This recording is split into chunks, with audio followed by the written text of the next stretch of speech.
Hello everyone and welcome. I hope सभी लोगों को अच्छे से कैपिटल एंड रेवेन्यू एक्सपेंडिचर का जो टॉपिक है और साथ में डेप्रिसिएशन किस तरीके से उससे रिलेटेड है वो समझ में आ गया होगा।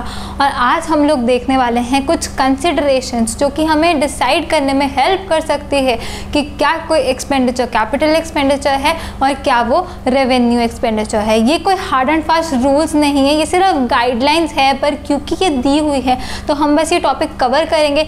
असल में जो हमने पॉइंट्स लिखे हैं of differences between capital and revenue expenditure, वो ही बेसिक डिसीजन मेकिंग क्राइटेरिया है जो आप सोचोगे बिफोर डिसाइडिंग कि एक एक्सपेंडिचर कैपिटल एक्सपेंडिचर है कि रेवेन्यू एक्सपेंडिचर है। पर फिर भी हम कंसिडरेशंस वाला टॉपिक जो है वो करेंगे। तो ये टॉपिक का नाम है considerations in determining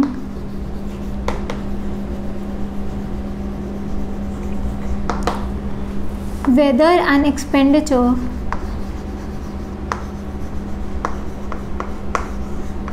is capital or revenue।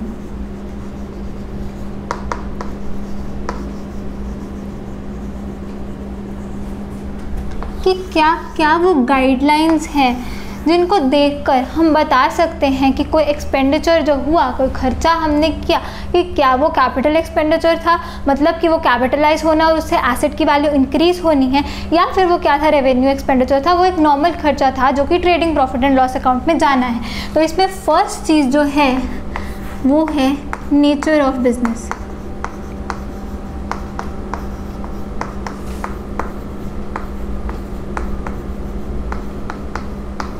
अब नेचर ऑफ बिजनेस में हमने क्या देखना है, person dealing in a particular thing.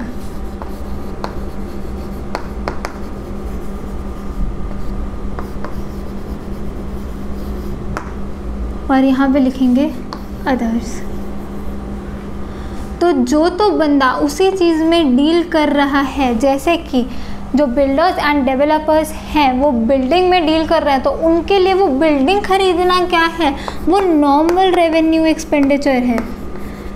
क्यों? क्योंकि वो कोई नॉन करंट एसेट नहीं लाए, उनके लिए वो चीज़ क्या है, वो नॉर्मल गुड्स लाए हैं, वो स्टॉक लेकर आए हैं। तो उन्होंने क्या किया है, परचेजेस करी है उन्होंने। और परचेजेस हमें पड़ता है, परचेजेस सबसे बड़ा खर्चा होता है, सबसे बड़ा रेवेन्यू एक्सपेंडिचर होता है।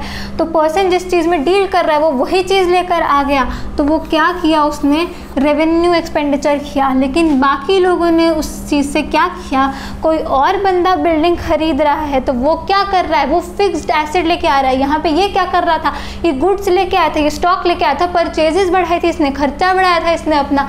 लेकिन जो अगर कोई और बंदा बिल्डिंग लेकर आ रहा है तो उसके लिए वो क्या होगा, कैपिटल एक्सपेंडिचर होगा। तो जो जिस चीज़ में डील करता है, अगर वही वाली चीज़ लेकर आ रहा है तो वो परचेजेस कर रहा है, सबसे बड़ा रेवेन्यू एक्सपेंडिचर कर रहा है, तो वो तो रेवेन्यू एक्सपेंडिचर। लेकिन बाकियों के लिए क्या हो जाएगा, वही चीज़ क्या होगी, कैपिटल एक्सपेंडिचर होगी, क्योंकि वो उस चीज़ में डील नहीं कर रहे। सेकेंड जो डिफरेंस है, फ्रीक्वेंसी। अब अगर तो रेकरिंग नेचर का है, रेकरिंग मतलब बार बार ये खर्चा होता है, तो वो क्या होगा, रेवेन्यू एक्सपेंडिचर होगा।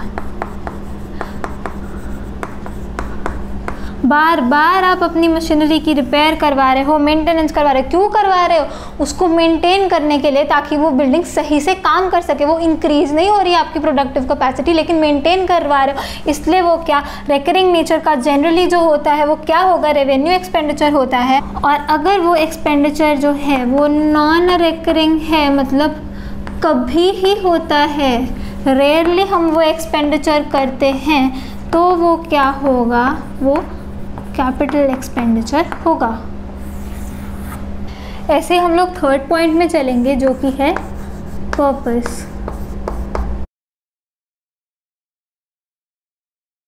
तो अगर तो हमारा पर्पस है to maintain the productive capacity of fixed asset, productive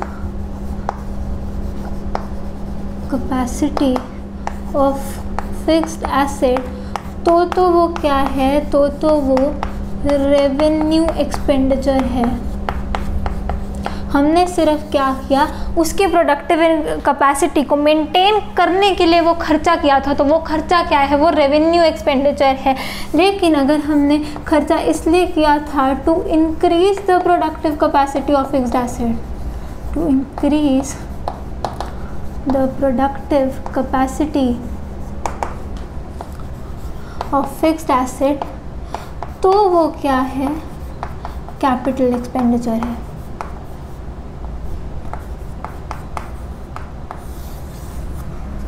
ये चीज़ हमें पहले से अच्छे से पता है क्योंकि हमने ऑलरेडी देख लिया था कि जो मेंटेन करवाएगा वो तो रेवेन्यू एक्सपेंडिचर और जो इंक्रीज करेगा वो क्या, कैपिटल एक्सपेंडिचर। फोर्थ और लास्ट पॉइंट में चलेंगे, अमाउंट इन्वॉल्व्ड।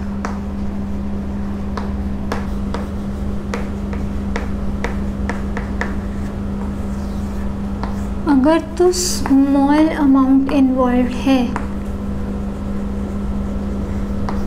तो जनरली वो क्या होगा, रेवेन्यू एक्सपेंडिचर होगा, और ये चीज़ हमें अच्छे से पता है। और अगर लार्ज अमाउंट इन्वॉल्व है तो वो क्या होगा, जनरली वो कैपिटल एक्सपेंडिचर होगा। इसी के साथ ये वाला जो टॉपिक है ये ख़त्म होता है। ये कोई हार्ड एंड फास्ट रूल्स नहीं है कि ये वाले अगर फुलफ़िल हो रहे हैं तो ही वो चीज़ होगी, सिर्फ कंसिड्रेशन है, एक गाइडलाइंस है कि ये आप लगाकर देख सकते हो कि इनमें से कोई चीज़ हो रही है तो वो रेवेन्यू एक्सपेंडिचर है कि कैपिटल एक्सपेंडिचर है। लेकिन जो असली चीज़ है वो हम पहले ही सीख चुके हैं कि कैसे हमें डिसाइड करना है कि कोई एक्सपेंडिचर जो हुआ है वो कैपिटल एक्सपेंडिचर है कि वो रेवेन्यू एक्सपेंडिचर है। अब एक्सपेंडिचर से रिलेटेड एक और टर्म है और ये लास्ट चीज़ है जो यहाँ पे मुझे आपको बतानी है, वो है deferred revenue expenditure. Deferred revenue expenditure.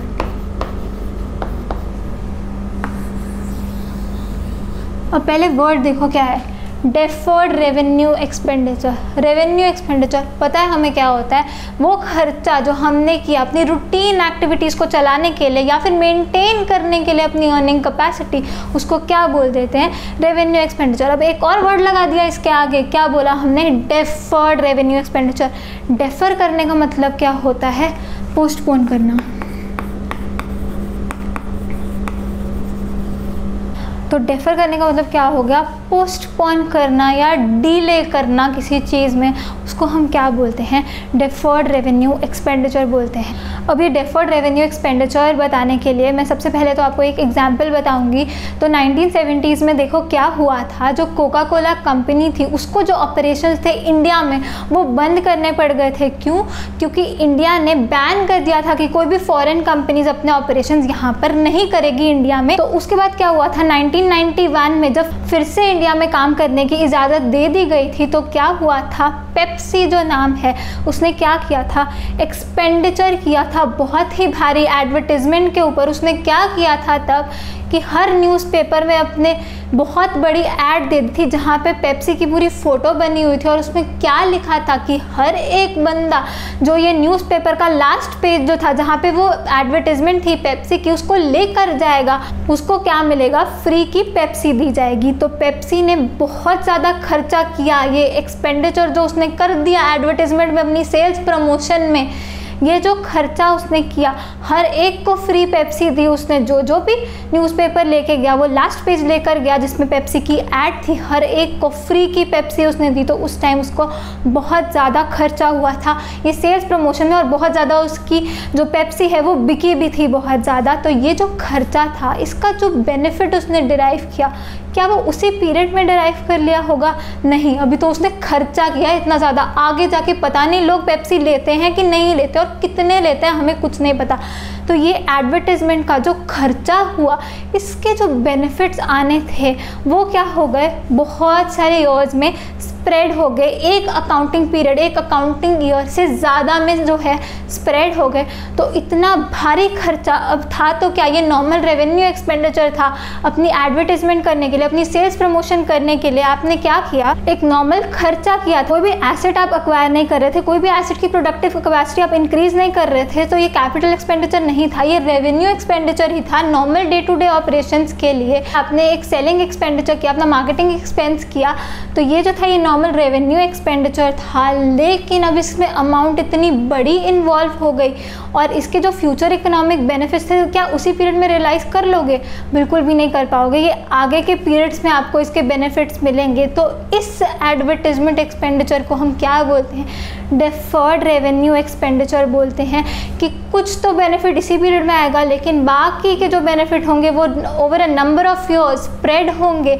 तो इस रेवेन्यू एक्सपेंडिचर को हम बोलते हैं डेफर्ड रेवेन्यू एक्सपेंडिचर। वैसे तो रेवेन्यू एक्सपेंडिचर क्या करते हैं, उसी टाइम P&L में डाल देते हैं, प्रॉफिट एंड लॉस अकाउंट में उसी टाइम खर्चों वाली साइड पर क्या हो जाता है, वो खर्चा आ जाता है। लेकिन ये वाला जो खर्चा होता है ये उसी टाइम P&L में नहीं जा सकता, इसको हमने डेफर कर दिया है और ये बाद के सालों में जाकर P&L में जाएगा। पर अभी ये कहाँ जाएगा? ये डेफर्ड रेवेन्यू एक्सपेंडिचर अभी के लिए कहाँ चला जाएगा? Asset side of balance sheet में चला जाएगा। क्यों? क्योंकि इसके जो फ्यूचर इकोनॉमिक बेनिफिट्स हैं they are spread over a number of period, spread over a number of years. आगे चल के इसके बेनिफिट्स आएंगे, चाहे ये रेवेन्यू एक्सपेंडिचर था लेकिन इसके बेनिफिट्स क्योंकि ज़्यादा अकाउंटिंग पीरियड्स में स्प्रेड हो गए, इसलिए ये क्या है? ये डेफर्ड रेवेन्यू एक्सपेंडिचर है। तो अब हम इसकी डेफिनेशन भी लिखेंगे, that revenue expenditure comma the benefit of which will be derived over a number of years.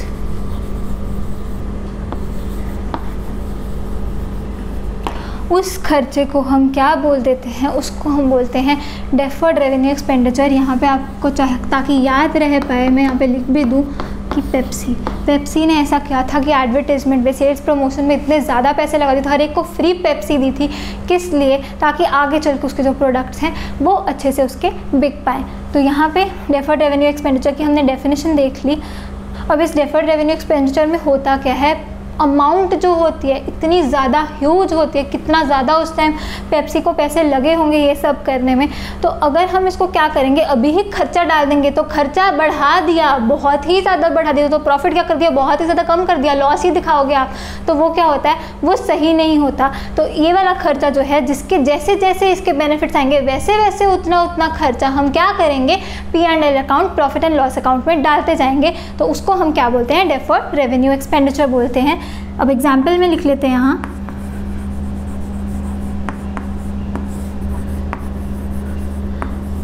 Advertisement expenses ₹20 lakh incurred, the benefit of which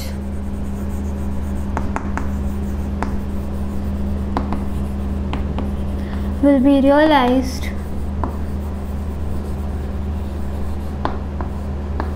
in 5 years। तो हम क्या करेंगे, ये 20 लाख डिवाइडेड बाय 5 सालों में, क्योंकि हमने इसका बेनिफिट डिराइव करना है तो अभी हम मान के चल रहे हैं कि इक्वली ही बेनिफिट डिराइव करेंगे। तो 20 लाख डिवाइडेड बाय 5, 4 लाख रुपए हर साल क्या करेंगे, P&L अकाउंट में डालते जाएंगे। और प्रॉफिट एंड लॉस अकाउंट को मैं P&L अकाउंट ही बोलूँगी। तो 4 लाख हर साल जाएंगे P&L में, 4 लाख एनुअली जाएगा। और अभी के लिए बिगिनिंग में क्या होगा, ये जो 20 लाख रुपए हैं ये एसेट साइड पे खड़ा हो जाएगा। ये जो डेफर्ड रेवेन्यू एक्सपेंडिचर होता है ये एसेट होता है, ये एसेट साइड पे खड़ा रहता है। और जैसे जैसे बेनिफिट्स डिराइव करते हैं वैसे वैसे क्या होता है, वैसे वैसे वो P&L अकाउंट में एक्सपेंस कर दिया जाता है और वैसे वैसे वो P&L अकाउंट में 4-4 लाख रुपए एनुअली जाते रहेंगे। तो अब समझने वाली बात यहाँ पे ये है कि यहाँ पर भी ये जो खर्चा है ये सारा जाना तो P&L अकाउंट में ही है, खर्चे में ही जाना है, पर क्या है धीरे धीरे इंस्टॉलमेंट्स में ये कहाँ जाएगा, P&L अकाउंट में जाएगा। और जो पहले का पोर्शन होता है वो कहाँ खड़ा रहेगा, वो एसेट साइड में खड़ा रहेगा। जितने जितने बेनिफिट्स हम डिराइव करते रहेंगे उतना उतना कहाँ जाता जाएगा, P&L अकाउंट में जाता रहेगा, क्योंकि एक्सपेंस क्या है, जितना हमने रियलाइज़ कर लिया वही एक्सपेंस है। तो इसी के साथ कैपिटल एंड रेवेन्यू एक्सपेंडिचर मतलब जहाँ पे आउटफ्लो हो रहा है ये टॉपिक जो है हमारे यहाँ पे ख़त्म होता है। अब सबसे पहले इसकी हम कुछ इलस्ट्रेशंस देख लेंगे ताकि हमें अच्छे से आइडेंटिफाई करना आ जाए कि क्या तो कैपिटल एक्सपेंडिचर है और क्या रेवेन्यू एक्सपेंडिचर है।